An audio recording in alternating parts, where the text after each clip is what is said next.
മച്ചാനെ നമ്മളെ കോളിഫ്ലവറിൻ്റെ വിളവെടുപ്പാണ്. വിളവെടുപ്പെന്ന് പറഞ്ഞാൽ നമുക്ക് ഒന്ന് രണ്ടെണ്ണം മാത്രമേ പരുവായിട്ടുള്ളൂ.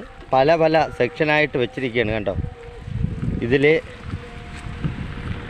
നല്ലതുപോലെ വിളവായത് നോക്കിയെടുക്കുകയാണ്. ഇത് വിളവായിട്ടുണ്ട്, ഇതാണ് നമ്മൾ എടുക്കാൻ പോണത്. അടുത്തായിട്ട് ഇതും വിളവായിട്ടുണ്ട്. ഇതിലെന്ന് പറഞ്ഞാൽ ഈ മാരകമായ വിഷങ്ങൾ അടിക്കുന്നത് എന്ന് പറഞ്ഞാൽ കാണിച്ചു തരാം. കണ്ടോ, നമ്മൾ എത്ര പേണി നോക്കിയാൽ പോലും ഇതിലൊക്കെ പുഴുക്കളുടെ ശല്യം കാണാം. കണ്ടോ, ഇതുപോലെ ഇതിന് നമ്മൾ ഈ വിവേറിയ അതും ഇതുമൊക്കെ കൊടുക്കുന്നത് കൊണ്ടാണ് ഒരുവിധം നമുക്ക് പിടിച്ചു നിൽക്കാൻ പറ്റിയിട്ടുള്ളത്. എന്നിട്ട് പോലും പുഴുവിൻ്റെ ശല്യം ധാരാളം നമ്മൾ ആക്രമിക്കുന്നുണ്ട്. ഇത് നോക്കിയേ, എന്നും നമ്മളിത് ശ്രദ്ധിച്ച് പുഴുക്കളെ എടുത്തിട്ട് പോലും ഈ ഒരു അവസ്ഥയിലാണ് നമ്മളെ കോളിഫ്ലവർ വരുന്നത്. നമ്മളെ ക്യാബേജ് നോക്കാം. ഇത് കണ്ടോ, ഇതുമൊക്കെ പുഴുവിൻ്റെ ആക്രമണം ഉണ്ടായിട്ടുണ്ട്. ഇതാണ്ട, ഇതിലുമൊക്കെ പുഴുവിൻ്റെ ആക്രമണങ്ങൾ വന്നിട്ടുണ്ട്. എന്നിട്ടും വലുതായിട്ട് ആക്രമിച്ചിട്ടില്ല. അപ്പോൾ അതും വിളവായി നിൽക്കുകയാണ്. ഒത്തിരി വലിയ ഇതൊന്നും പ്രതീക്ഷിക്കേണ്ട. എന്നിരുന്നാലും നമുക്ക് ആവശ്യത്തിന്, നമ്മളെ വീട്ടാവശ്യത്തിനുള്ള ഒരു വിഷാംശവും ചേർക്കാത്ത പച്ചക്കറി നമുക്ക് എടുക്കാം. ഇത് കണ്ടോ, ഇത് കട്ടി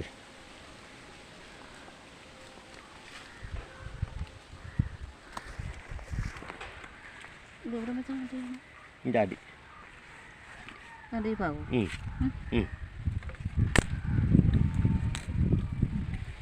നമ്മൾ കട്ട് ചെയ്തെടുത്തിരിക്കുകയാണ്. കണ്ടോ, ഇതിലൊക്കെ പുഴുവിൻ്റെ ആക്രമണം ഉണ്ടാവും. വിളവായിട്ടുണ്ട്, നല്ലപോലെ വിളവായിട്ടില്ല. ഇനി നമ്മളത് വെച്ചിരുന്നാൽ ഇത് നമുക്ക് നശിച്ചു പോകും. അടുത്തത് കട്ട് ചെയ്യണം.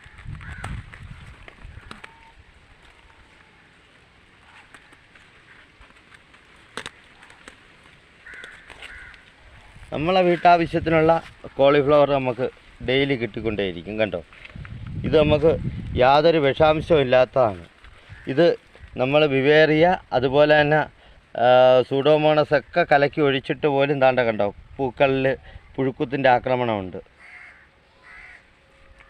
ഇത് ജൈവ രീതിയിൽ കൃഷി ചെയ്തതാണ്. ഇപ്പം ഇനി ആരും കൃഷി ചെയ്തിട്ട് കാര്യമില്ല. എന്നിരുന്നാലും നമുക്ക് നല്ലതുപോലെ വെള്ളം ചെടിക്ക് ഒഴിച്ചു കൊടുത്താൽ ഇതുപോലെ തന്നെ നല്ല വിളവ് നമുക്ക് എടുക്കാം. ഇത്രയും വലുതാവില്ല എന്നേ ഉള്ളൂ. ഈ ചൂട് കൂടുന്തോറും നമ്മളാ വിളവെന്ന് പറഞ്ഞാൽ ഇതുപോലെ ആയിരിക്കും, ചെറുതായിരിക്കും, ഇത്രയേ കാണൂ. പക്ഷേ നമുക്ക് ഒത്തിരി ആയാലും നല്ല ടേസ്റ്റോടെ ഉപയോഗിക്കാം, നമ്മളെ വീട്ടിലുണ്ടാക്കുന്ന ഉപയോഗിക്കാം. അങ്ങനെയൊക്കെ ഒരുപാട് ഗുണങ്ങളുണ്ട്. ഞാനിവിടെ വച്ചിരിക്കുന്ന പല പല സൈസായിട്ടാണ്. ഒരേ സമയത്ത് ഇതിപ്പോൾ 2-3 വിളവ് നമ്മൾ എടുത്തിട്ടുണ്ട്. പക്ഷേ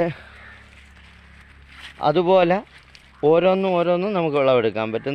ഇത് കണ്ടോ, ഇത് ചീരയാണ്.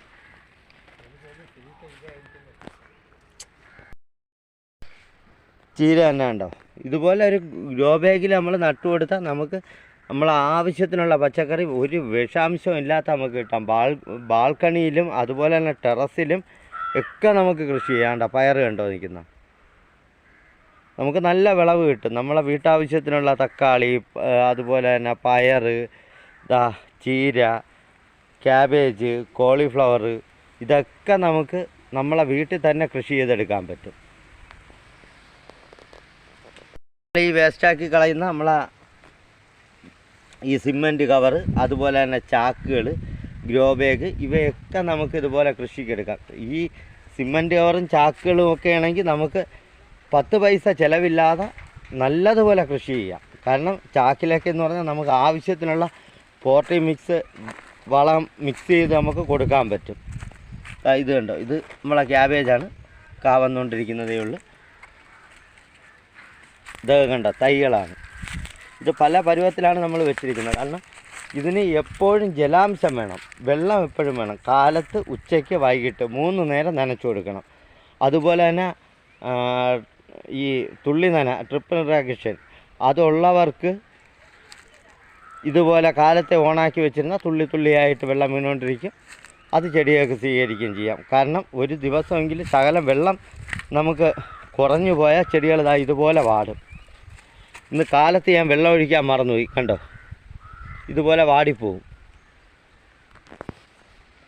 അപ്പോൾ ഈ വീഡിയോ ഇഷ്ടപ്പെട്ട വീഡിയോയ്ക്ക് ഒരു ലൈക്ക് തരാനും എൻ്റെ ചാനൽ ആദ്യമായാണ് കാണുന്നത് ഈ ചാനലൊന്ന് സബ്സ്ക്രൈബ് ചെയ്യാനും മറക്കരുത്. നമ്മളെ ജൈവ കൃഷികളും കൃഷി രീതികളും അതെങ്ങനെയാണ് കൃഷി ചെയ്യേണ്ടത് എന്നതിനെക്കുറിച്ചും നമുക്ക് എന്തൊക്കെ പരിപാലന മാർഗങ്ങളിലൂടെയാണ് ജൈവ രീതിയിൽ ചെടികളെ സംരക്ഷിച്ചുകൊണ്ട് പോകാൻ പറ്റുന്നത് എന്നൊക്കെയാണ് ഇന്ന് ഈ ഓരോ വീഡിയോയിലും ഞാൻ ചെയ്യുന്നത്. അപ്പോൾ ഒരു വീട്ടമ്മമാർക്ക് പോലും വളരെ എളുപ്പത്തിൽ കൃഷി ചെയ്യാൻ പറ്റുന്ന കൃഷി രീതികളാണ് ഈ രീതിയിൽ ഞാൻ കാണിച്ചു തരുന്നത്. അപ്പോൾ ഇനിയും നമുക്ക് നല്ലൊരു വീഡിയോയുമായി കാണാം. ഇതൊക്കെ വിളവെടുക്കുന്ന സമയത്തൊക്കെ നമുക്ക് വീഡിയോകൾ കാണാം. അപ്പോൾ നന്ദി, നമസ്കാരം.